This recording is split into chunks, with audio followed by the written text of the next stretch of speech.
അതിന് ആദ്യം നമ്മള് ഈ സിമ്പിൾസ് ആണ് പഠിച്ചോണ്ടിരിക്കുന്നത് അല്ലേ? സിമ്പിൾസ് ഏതാണ്? ഗ്രേറ്റർ ദാൻ പഠിച്ചല്ലേ? ഗ്രേറ്റർ ദാൻ എന്ന് വെച്ചാൽ എന്താണ്? എങ്ങോട്ടുള്ളതാണ്? വലിയ സംഖ്യ തിരിച്ചറിയാൻ വേണ്ടി നമ്മൾ ഉപയോഗിക്കുന്നതാണ് ഗ്രേറ്റർ ദാൻ അല്ലേ? ആ സിമ്പിള്. ഇനി നോക്ക്, 100 സ്ഥിരം. അത് കഴിഞ്ഞിട്ട് നമ്മള് അടുത്തെന്താണ്?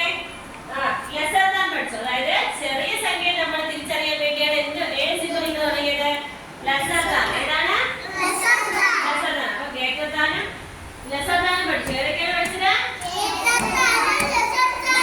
ഗ്രേറ്റർ ദാൻ നമ്മള് വലിയ സംഖ്യ തിരിച്ചറിയാൻ വേണ്ടിയുള്ള സിമ്പിൾസും ലെസർ ദാൻ ചെറിയ സംഖ്യ തിരിച്ചറിയാൻ വേണ്ടിയുള്ള സിമ്പിൾസും ആണ് അല്ലേ?